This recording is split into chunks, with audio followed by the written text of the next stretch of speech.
Hello guys, and welcome to another Zimaleta. In yesterday's video we were attempting to start the Sprinter and we were almost successful. I did leave a battery charging overnight. It is showing fully charged. We have that light on right there, so charged, maintaining. Now in the process of trying to disconnect this fuel line, it's apparently very dry and it clearly just broke off over there.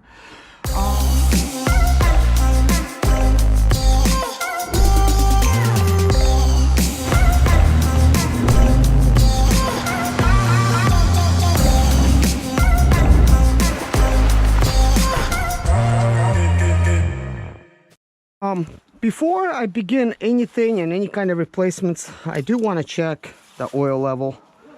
I think that's kind of important. Sometimes when my vehicles are sitting, I fuel them up with extra oil, and it appears to me that it's not too much oil, it's a little bit less oil. I am not sure if this turbo lever is moving while I'm actually starting. I wish I would have observed that. But yesterday, as we were starting, we had a fuel drain plug. It was actually open, so fuel was all spewing out.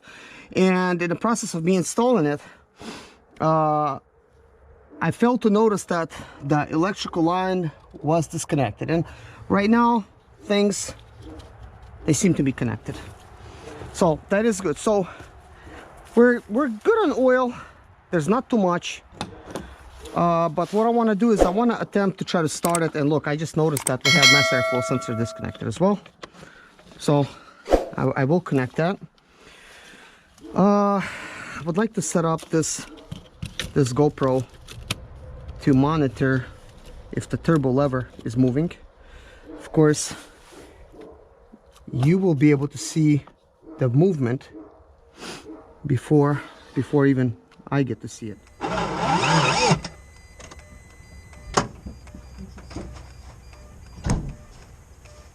We may have an issue, so I'm going to disconnect the turbo again. I'm going to slightly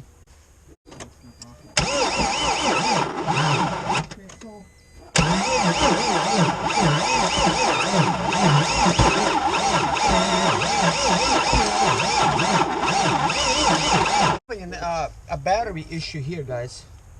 Definitely a battery issue. That could be an issue.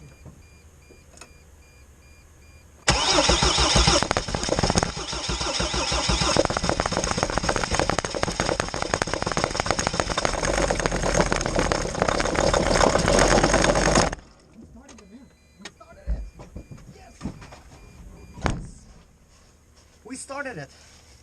We have started it. We have started it. Gosh, this is awesome. So, AGR is plugged in. That should not make any difference. I do want to make sure these sensors are all plugged in. High pressure fuel pump is plugged in. So, for the most part, everything's plugged in except this air temperature sensor, because we got a hole back there. That shouldn't make a difference. I'm gonna attempt to try starting the Sprinter right now. So let's go ahead and actually try to do that. So perform the glow plugs. Last time as I was starting, it was starting, stopping, starting, stopping by itself. So either starter is getting stuck, or maybe the engine is getting stuck. So right now things started immediately good. As you notice, it almost turned on. Technically, with a fuel line being removed, technically it should start. It's just gonna be leaking some diesel, because it's just a low pressure line.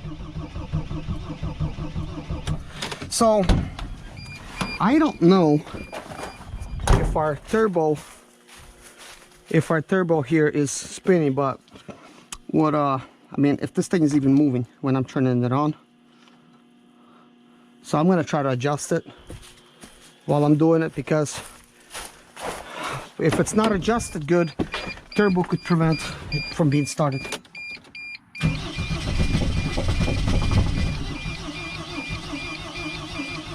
Guys, did you notice that? Look, I adjusted the turbo. Something, I mean, it could be coincidence, of course, but this turbo, if it's in a closed position, it's not going to start. So I'm actually going to move it all the way down.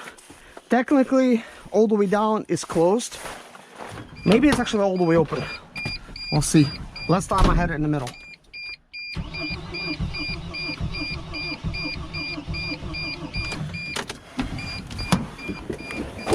When you shut the van off, it moves naturally to the up position, and then it adjusts it to go down. So I'm gonna adjust it kind of like a little bit in the middle, just a little bit below right there. It would be interesting to see if the turbo lever is moving, because we might have just a bad turbo actuator.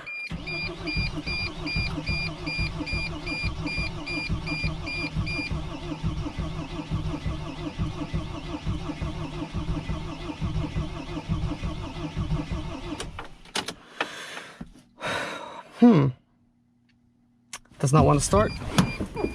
Let's see if we made a mess under the hood. We have some seepage, and it appears to be that some of it is with bubbles. When it's not starting like this, it can also mean we have an open fuel injector. So sometimes, guys, you have multiple failures that happen at once, and we don't know yet what happened to this one. So the turbo lever, let's see, I'm going to adjust it all the way up now.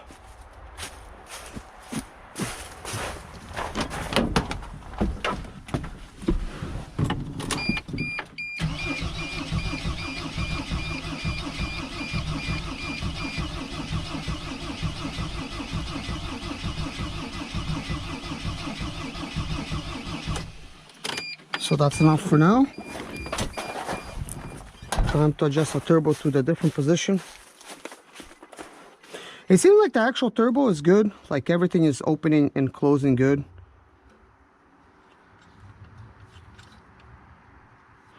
But I can't remember if it doesn't start in down position or up position. Can't remember. I've did test it before, guys. I have it in my videos, but sometimes I forget these things.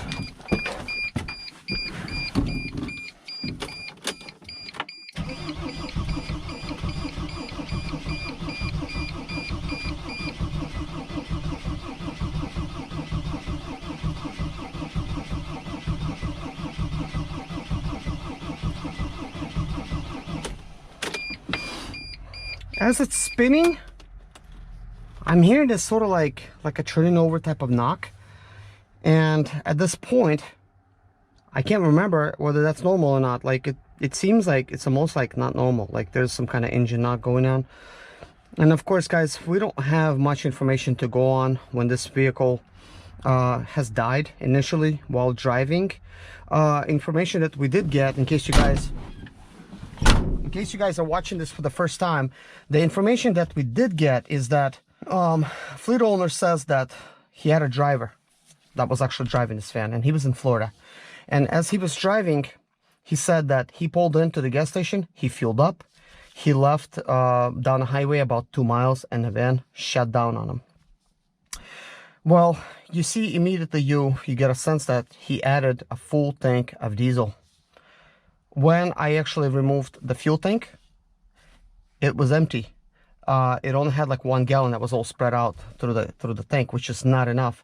And we had also a dead fuel pump that's inside of the gas tank, and that's another important indicator. Now, what really happened? It remains to be seen, because the driver of the Sprinter has just disappeared. He changed his phone number or whatever, and he just completely disappeared. After his disappearance, this van was at the mechanic shop. So after got, basically to the mechanic shop, that's at the point where he disappeared. It was at 2 shops. Both shops could not figure out what's wrong with it.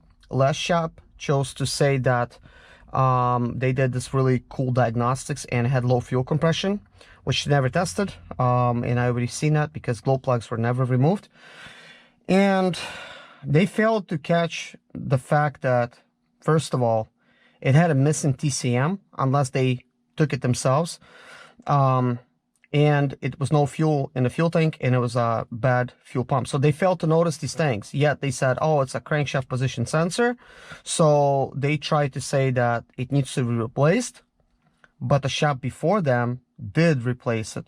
So that's what you kind of get. Like, you know, you're at the shops, you know, they tell you something and you don't know what's true, what's not true.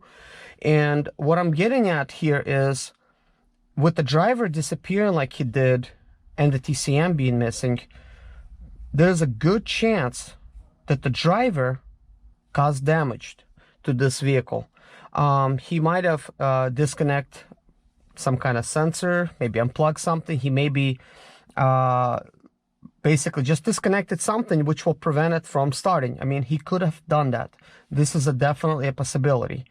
And when it was at the shop, he probably thought somebody's going to catch on to his scheme. You know, I'm just guessing.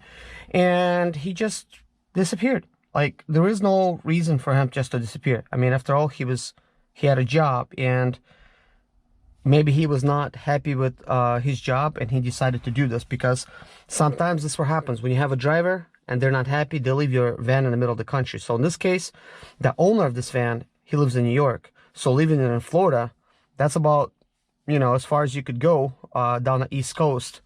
You can't really go no further. And it was actually in Fort Lauderdale, Florida. I went there and I negotiated with the mechanics and I picked it up because it was there over a month, and they charged storage fees on top of the $550 diagnostics fee.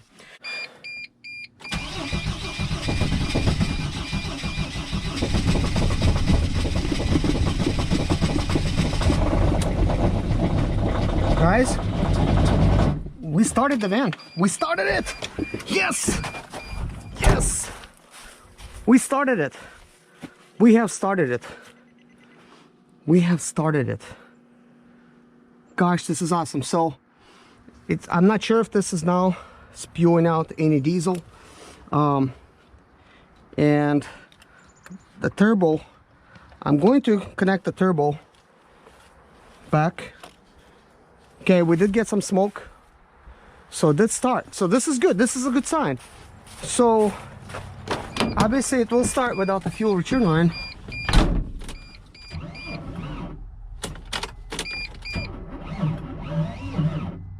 Hey guys, it finally started, but guess what, guys? My battery has died. So what I'm gonna do now is I'm gonna go ahead and actually pull this battery out, and I actually want to take it back to AutoZone where I got it, because this battery still is under warranty. And here's why I'm taking it back. This is a special battery. This is a platinum battery. This is basically supposed to be like the best that you could get for this printer. But it's a couple years old. I bought it in November of 2017, so I still have some time. So I actually gonna go ahead and actually warranty this battery out, and next day I'm going to be actually installing a new battery in here, and then we're going to go fresh. We're going to start starting, because here's actually what I noticed. Every time I'm starting this printer, I'm having this battery just die on me like really, really fast. So yes, you know, the starters, they take up so much juice, but it still should not be dying really quickly like it has been. So basically over here you could see I have another battery that's ready to go, and I'm gonna go ahead and actually save your time, and I'm not going to actually go over this whole thing again, because I already have tested this battery, and this battery is too weak. So basically, guys, thank you so much for watching. Thank you for your likes and your subscribes and everything like that. If you haven't hit a like already, please go ahead and actually hit a like, and keep up with these Sprinter videos. In case you guys are new, welcome. I'm basically creating sprinter videos all the time to help other sprinter owners to figure out how to fix these sprinters for do-it-yourselfers. So welcome. Please don't forget to hit the likes, because that is my daily bread, guys. This is all I do. I make these videos, guys. That's how I live. And also, guys, if you guys would like to donate to my channel, to my cause, because this is it. This is my job here. Basically just working on the sprinters in my backyard. If you guys would like to donate to my channel, please feel free to donate to my PayPal or to my Patreon. And the way I would call it, guys, hey, if it helped you, just buy me a drink. But anyways, guys, take care of yourself. See you guys in my next video. Bye-bye. My name is Serge Zimaleta. I'm 37 years old. And yes, I experienced success after buying my first home for cash. Back in 2011, I was broke, but I learned to solve problems on my own. Now, I'm helping others to solve their problems. I know what pitfalls to avoid to stay profitable in business. Need motivation to be more successful in your life? Do you have sprinter expedite or business problems? Then subscribe. Let's find creative solutions to your problems. Hit the bell notification so you don't miss any of my helpful videos.